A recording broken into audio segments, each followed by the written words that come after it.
woman who worked as a Disney princess and continues to do so. Princess or Tinkerbell?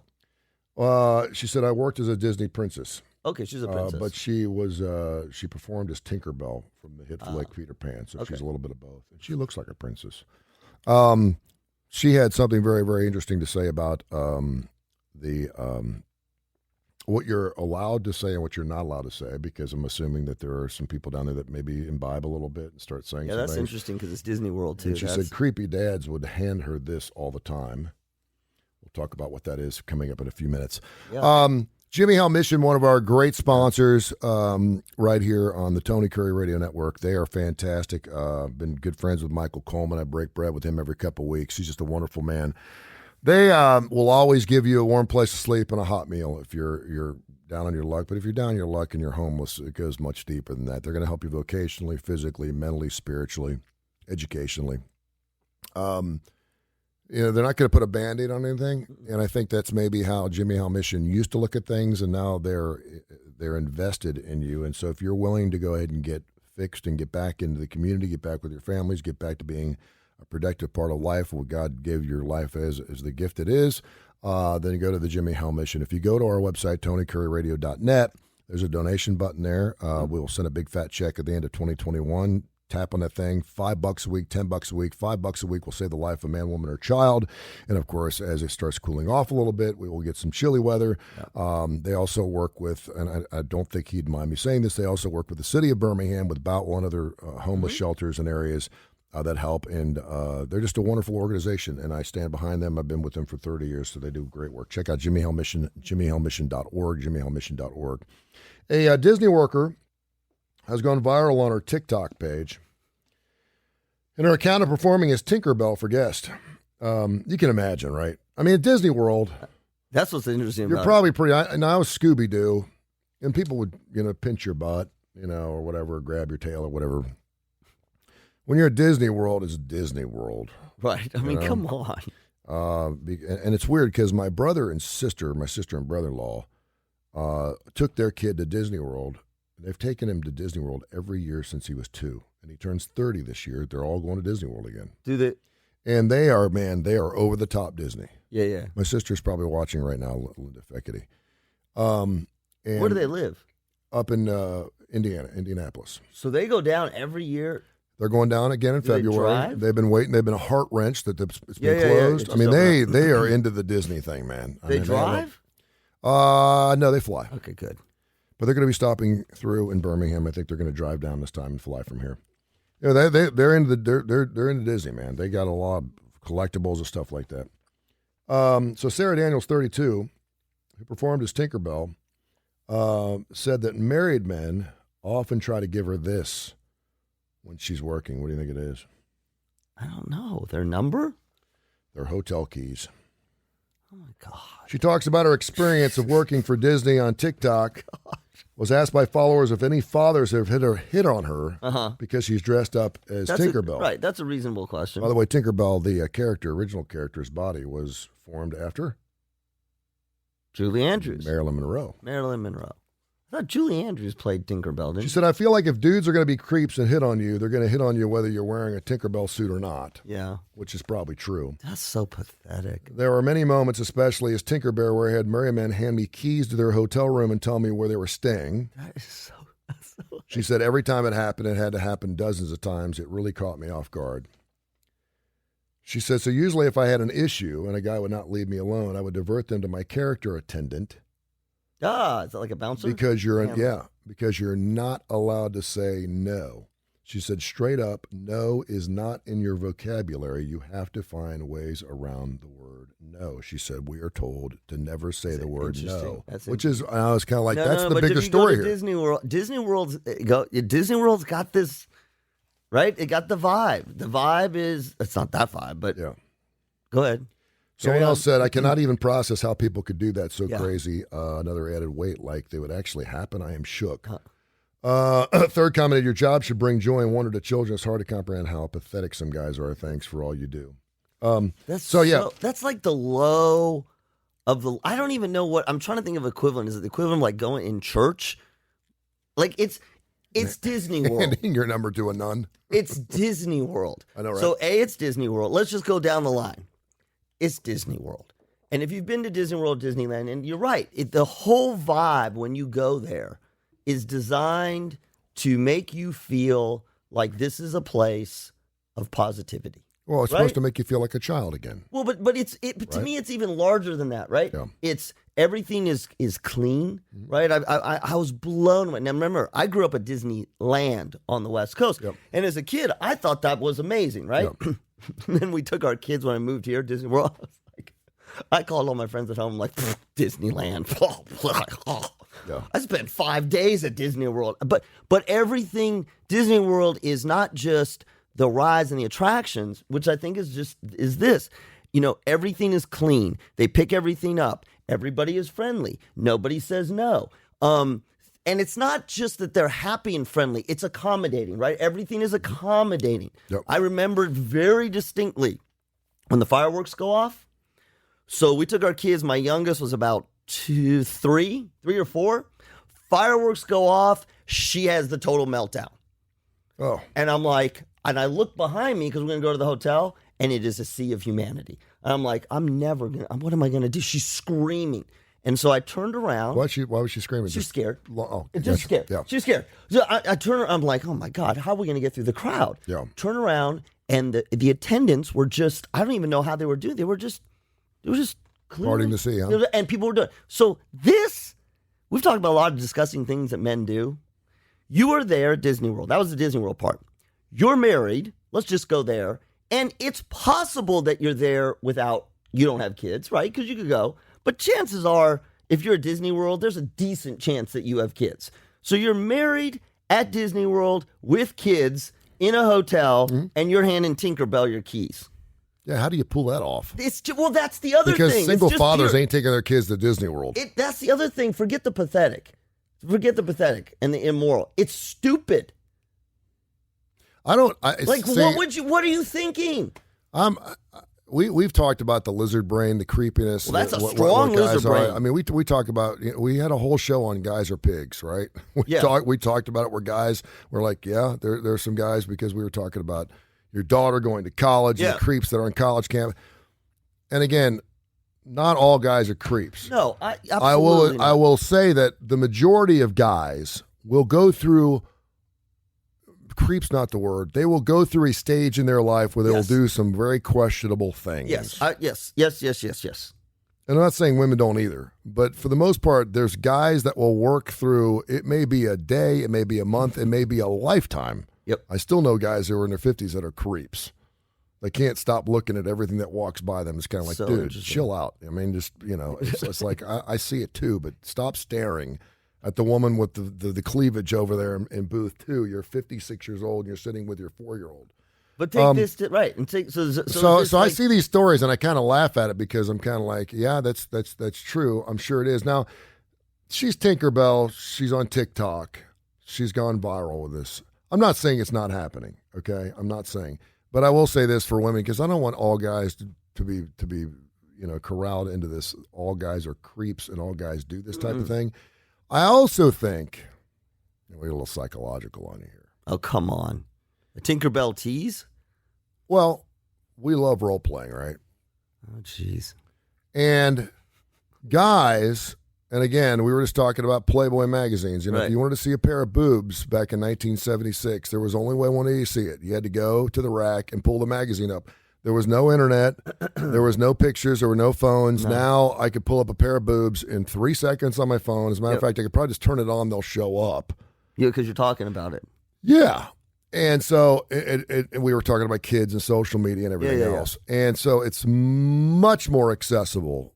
It's almost impossible not to see something intimate or sexual on whatever you're looking at. If you go to CBS Sports, they have the Girl of the Day, for God's sakes, on their site. I mean, it's ridiculous, right? ESPN's got the body issue. And again, a lot of it has to do with what you're looking at. Yeah. Because there are some ads that will show up on ESPN, the page. I'm right down the road, call me now. Yeah. And I'm like, how the hell did that show up? And maybe it's something I looked at earlier as research. Or I'm single again. Okay, where are you going with this? And so my point being is, guys are stupid. We've read enough forum magazines or forum stories Oh, they think we it's gonna- see. Yeah, we actually think we have a shot with Tinkerbell. Because Tinkerbell at Disney World. we've lived our lives of guys, oh yeah, I was with a Tinkerbell down in Disney, or I dated a Tinkerbell, or and so it happens one time, and guys are so like, oh, this could happen. I don't even know. She may like married men. I don't know. So why not give it? It's not always that guys are stalking or that they're they're going for it. With you. They're throwing it out there. They're throwing spaghetti up against the wall, and if it doesn't stick, they're on their way. But it's all right. It's not creep. It's still creepy. It's creepy, but to me it's. But there's no follow through. It's stupidity. That's what it is. There's no follow through. It's the guy that goes to the strip club, and while everyone else is handing out dollar bills, he gives out a 5 or a 10, right? Thinking he's got a shot. He's like, "Well, I give it a shot." And if it doesn't happen, it doesn't happen. For the most part, guys will not follow through on their creepiness, is what I'm saying. But they've heard enough stories. Right. We've seen 50 Shades of Grey. We've seen these crazy women. They go to OnlyFans and think that every woman who's good looking wants to take her clothes off, and they think they're on Tinder, they're on these dating sites, and they're thinking everybody just wants to have sex. Why not me? Let's go hit on Tinkerbell. But think about the barriers. Like, that's the part I can't get over. I get what you're saying, but then let's talk about practicality, because the amount of mental gymnastics that you have to do in that setting. First of all, Disney World's not cheap. So you got yourself to Disney World, let's say, and married. So at least you and your spouse. Again, I'm assuming there's got to be a kid. There's always a kid there. Okay. So you've already dropped, just to get there, just to walk in, you've dropped a few $100 easy. Yeah. Okay. Now, so you're already there. Now you got to figure out, that's the first one. So you paid for that. Now you got your hotel key, and you're thinking, I don't even know what you're thinking. I can't go here, but I'm trying. I got to get it to her somehow. Right? So I got my family. What did you do? Hang on, I'm going to go to the Tinkerbell exhibit on my own. Mm-hmm. Right? So you're not in. Your kid is. I want to go to the Tinkerbell exhibit. Let me go. No. You stay here. So somehow you got your whole family in tow, and now you got to figure out how to give the key while your family's there. Yeah. That's the part that just blows my mind. You want to have a Tinkerbell fantasy? There's got to be an easier way to do that. I'll bet you on Pornhub there is a section that is Disney characters, Disney fantasy. Yeah. Now I worked at. That's right. I worked at Kings Island Amusement Park up in Mason, Ohio. Jules did too. And Steve Harsh, who's watching right now, will remember this as well, because I used to work up there in the money room, right? And I was Scooby Doo, and then they let me go because I went down the log flume with the head on and almost drowned a family. And then my sister worked in the money room, and so I went from like $3.25 an hour, and you got like $6 an hour in the money room, and so I got the job there. And so I would just peruse, and I didn't have to wear a uniform or anything because they called us robbers. We would go to Boardwalk Fries and take their money and take it back and count it. And so I just walk around with bags of like $60,000, $70,000 in cash all day. And there, and right center, there was this giant Eiffel Tower that was formed after the Paris thing. It was beautiful. You go to the top of the observation deck, and then below there was the show. Mm-hmm. They had a show, and it was like Broadway, and they do shows every 45 minutes. And it was all super clean because it was a family atmosphere. Yeah. They did a cowboy show. They did a high school girl thing, and so the word was out, and they were all in uniform, and they'd be dressed up in different things and stuff like that. And of course, word got around the park. Now it's a Paramount Park. It's huge. It's bigger than Six Flags. Mm-hmm. I mean, it's like Cedar, whatever it is. And I remember guys would say, "Hey, listen, so and so who plays Penelope Pitstop over there likes to get after it after hours." And I'm like, and again, I'm not saying this Tinkerbell, but it was a role playing thing in that they were dressed up as someone else. Sure. Because if this is just a girl who's an attendant walking the park, she's probably not getting hit on. No. But the only reason she's being hit on is because she's playing Tinkerbell. But also. And so guys think that way. But also, look what Tinkerbell wears. Yeah. It's not Scooby-Doo. It's not Minnie. She was formed after Marilyn Monroe. No, but that's what I'm saying. It's not Minnie Mouse. Yeah. Minnie Mouse not getting hit on. Snow White? Yeah. Oh, listen. We took our kids, And my daughter, that's when, you know, and the really little girls, they had the princess dinner. Yep. She wanted to be a princess. And it warms your heart. You get Yeah. it. But I remember the princess, or it was Cinderella, whatever. She was gorgeous. Absolutely gorgeous. And she was in her whatever Cinderella dress. I think guys feel much more comfortable approaching a woman dressed as someone else.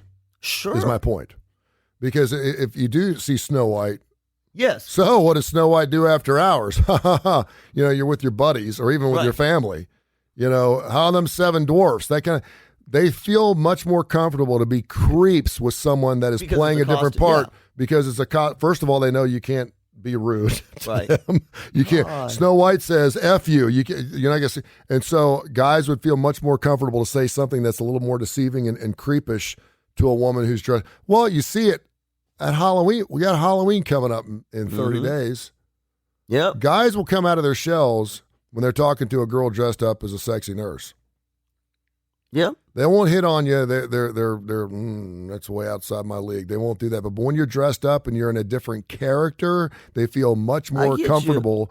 I don't know what is that psychologically. I don't know why that is. Well, first of all, the character itself says something. Again, that's what I'm saying. There's a difference between dressing up in a giant Minnie Mouse costume versus Tinkerbell. Yeah. Right. There's a lot more revealing. So the sexy nurse takes it to an even a greater, even more of an extreme. It's the sexy nurse. Yeah. And so guys feel a couple things. Number one, it's the whole sort of role-playing fantasy. Number two, it's she's dressed up as a sexy nurse. So there's this sort of assumed, just a little bit assumed permission. And then there's the other part, which, I mean, again, if I'm trying to help guys, like, you want to get some? Don't say stupid shit like that. Yeah. Like, that's the thing. I don't get that.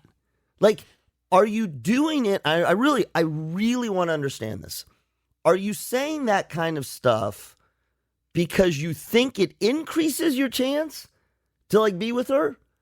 Or are you saying it almost like a dominant sort of way? It's a belittling. You're kind of belittling. You're teasing her. Yeah. No, I think it's. I think in order, if say you see Tinkerbell and you would like to go out and get to know her better, and you're a nice guy and you want to go out and just have a cup of coffee with her, right? But it's a process. You're right. I mean, we've already jumped forward to making love in the sky in the giant palace in the giant castle, right? We're already going, okay, later on tonight, me and Tinkerbell together. We've already fantasized. It's already a done deal. Yeah. And we know we're only there for 3 or 4 days, right? So we're willing to take that shot. You say it's stupid, but 1 in 100. No, but maybe 1 in a million. 1 in a million, 1 in 100. But, okay, 1 in 100 women may go. But you know where it's also stupid. Listen, you just said if you're single and you're at Disney World, and your eyes lock with Tinkerbell or Prince Charming, it's swinging for the fences. But it's not even. But because we only have a few days. And we're like, if it's going to happen, it's going to happen. But chances are it's not. You get like you got a 1 in a million shot. But you don't know how to hold a bat. Yeah. I mean, that's kind of what. Well, you're trying to bunt and you're trying to knock it over the fence. It ain't going to happen. But that 1 in a million shot. But if you're going to be smart about, that's what I'm saying. Think about, so like you said, if you're single and you find yourself at Disney World and there's these beautiful young people dressed up in costumes, right? And the reason I say gay or straight is I saw Prince Charming. Prince Charles. No, I'll tell you why. Did you say Prince Charles? Yeah, you know why? Because he's watching. You listen. No, I've got a friend, Charles Graham, my friend. Yeah. Who is an anesthesiologist? Who is he is one of these guys. He looks like a Roman god. He's just like a Tom Selleck, right? And we went to Disney World, and when my daughter was little, and she saw Prince Charming, she's like, "It's Mr. Charles." That's what he looked like. But gorgeous. Do you know how politically wrong Prince Charming is now these days? Yeah, I know. Just the fact that we used to call Prince. It's like Prince Sexy. It's Prince Charming. Like, Prince, I'll sweep you off your feet. My point is, Disney World is open to everybody. So you can be gay, straight, bi, trans. It doesn't matter. Okay. But you go there and you're single. And your eyes locked. Let me ask you this. Why are you mentioning the gay part? Because what I'm saying is this is not our show. Our show is a show for everybody. 98% of the people watching right now but are straight. It doesn't matter. Well, okay, for sake of argument. It doesn't matter. Okay, from this point on, everything we talk about, you could be gay, straight, heterosexual, Of course. polyamorous. Okay, because our stuff is applied to everybody. Exactly. That's right. There may be a guy going after Prince Charming. Your point. Move That's on. right. Okay, yeah. Is if you're single and you're doing it, your eyes may meet. You may walk over after the show and say, that was a great, that was a great show. I really appreciate what you did. Look, you're gorgeous. Would you like to have a cup of coffee? And I don't know the protocol. See, now that's interesting because what if they're not creepy and handing them their keys? Yeah. You said they can't say no. Oh, well, that's so kind of you. If she's interested, she'd say, I get off in 15 minutes. I can't speak to you in character. Okay. Well, that's good. Or see my attendant. He's my boyfriend. He's going to kick your ass. So I actually can understand that. Yep. I get that. Where the stupidity part starts coming in is you start adding on the layers.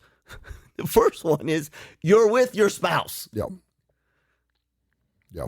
Yeah, She didn't say single men, although I'm sure she gets hit on because the single men I can understand. The whole reason it went viral is because she's talking about married guys hitting on Tinkerbell. It's not single guys because single guys will hit on Tinkerbell. So what are you thinking, Tony? You speak for every man. Yeah.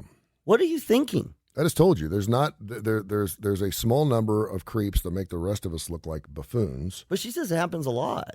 She does. I mean, she's done it for 6 years. Who knows?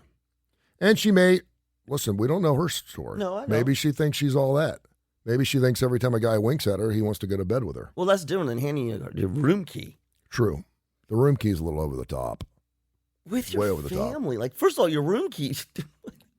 I'm going to be, if I'm really giving it a shot, well, I'm going to go, man, the accommodations here are wonderful. We got that buy 3, get an extra day free, and it's killer. And, the fact that we're staying on the 3rd floor, room 343 up there is, there's a way to, without handing the room key. You can give her the room number and stuff. And again, first of all, the room keys nowadays don't have any room numbers on it. Yeah. Second of all, you got your wife. You know what? That's great. You got your wife there. But let me tell you this. Jimmy Buffett wrote a song about this, by the way. I don't know too many guys who are creeps, and I've known some creeps in my life. I know you know some creeps too, who haven't been successful at least once.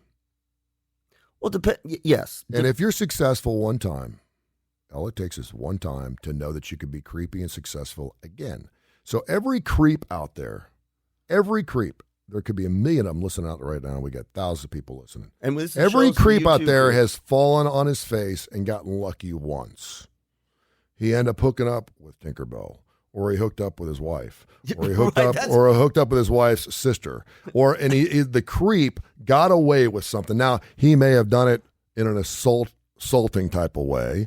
He may have just gotten lucky, but every guy has gotten lucky once. Where we're like, I cannot believe I'm with this woman. This is amazing. But then the lizard brain takes in because it goes beyond. Because we think if it's happened once, it can happen again. Well, no. Not only can it happen again, it can happen. Not the same situation. So look, I met, I met this gorgeous woman. We had a one-night stand, and I was unbelievable. But then we jump from there to I can have Tinkerbell at Disney World. It's not 1-to-1. Shoot. Go for the fences. I used to have a friend of mine. His name was James Pugh. It's funny how you call all these people out. I do, because I want them to listen, because maybe someone will listen and go, hey, they're talking about you on the radio. And it's been 30 years. This guy was a dweeb. Okay. So not a creep, but a dweeb. He's a really smart guy, though. Okay. Very well spoken, worked for IBM, was a dweeb, was a skinny little dweeb. And every time I go over to his apartment, he would have a beautiful woman there. And I'm like, and I come to find out that he had some other things going for him, too. God blessed him in a little bit of a different way. Because he looked after the But his whole thing was this, and he is one of these guys where he didn't care if he got turned down, because he got turned down a lot. Yep. Okay? But he would walk in, and we'd be doing a Hooters contest or bikini contest or some type of contest. There'd be 12 contestants, and he would hit on every one of them because he knew, statistically speaking, he had a shot with one of them. He ran the algorithm. He was a hell of a salesperson because of that. He knew that if he went out there and threw a net over 10 things, chances are he was going to get one. And he got that one, and he was a creep. And I'm thinking to myself, and again, when I get turned down, I'm like, Yeah, because that's not your style, right? Yeah, it's not my style. If I ask you to dance and you say no, Right. I'm not playing the game. Okay, sorry I bothered you. Because I want to be with someone that wants to be with me. Okay, I do. That makes me feel really uncomfortable. You'll never hear me say I had to ask her out 5 times before she finally said yes. We've been married 50 years. That's bullshit. It does that does not happen, and that says a lot about you. Thank you, Dr. And then Kurre. she's sitting over there rolling her eyes, going, "Yeah, 5 times," and still don't know what the hell I see in the guy. But we've been together because we have a family and children, and he provides for me. Whatever. Like, wed, throw yourself under the bus. But some guys are so confident in their stupidity and their creepiness that they know that if they walk into a bar and they hit on 50 women, there's a chance that one of them will be either drunk enough, desperate enough, or say, wow, this guy's cocky enough, I want to be with this dude, and he'll go home with me. So there's a difference, though, between, it's interesting, you say confident enough or cocky enough, and what I would argue is exactly the opposite. It's a defense mechanism. They have such low self-esteem. They think so little. You said they are willing to throw themselves under the bus. There's something that's self-deprecating in a way. It is a fragile ego. It's not a strong ego, right? It's almost like a fantasy that they have to create for themselves, because they do think so little of themselves. Donald Trump's got that a little bit. Oh, Donald Trump would be that guy that would walk into a room of 50 women and hit on every one of them. And he did. Creepy. Behind the narcissist is a scared, this is clinical. Behind the narcissist is a scared, fragile, frightened person whose ego is so delicate that they have to create a world that only validates them, right? Mm-hmm. That's how they have to see it. That's narcissism. That's how it works.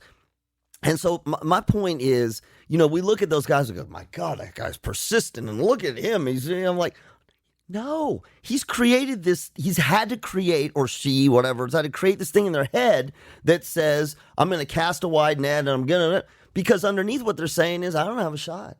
I'm not good. I don't have a shot, and I don't care. That's the other part is I don't care. Well, they do have a shot because they have gotten their shot. Is what I'm saying. It only has to happen one time.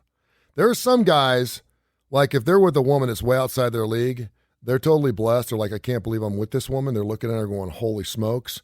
But then they're still insecure. They're like, okay, that's not going to happen again. The stars just lined up. These guys don't, and there's something alluring about that, because whether it's narcissistic or confident or cocky, there's something about a guy walking up going, what the hell is he hitting on me for? Because there's no way in chance in hell I'm going out with him. But he's charming enough, and he's got nothing to lose. So he puts it all out there, and next thing you know, you're going out with this loser, and you're like, what am I doing? But I think that's different, right? And that's alluring. So if you have a guy, you have somebody who's coming up and is being their true self and is not creepy and is saying, I find you really attractive. Would you be willing to, And they say no. You, and I'm the same way, would be like, oh, God, go hide in the corner. But there are people who can handle the rejection and say, okay, I understand. They're not yelling at me. I understand. And they regroup and they move forward. That's a healthy ego. Yeah. It's the one that says, I know that either I can have anyone, or anyone who says no to me. Yeah.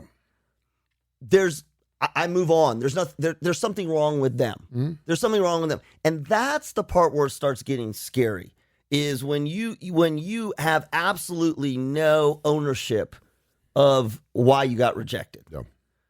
And there are a lot of guys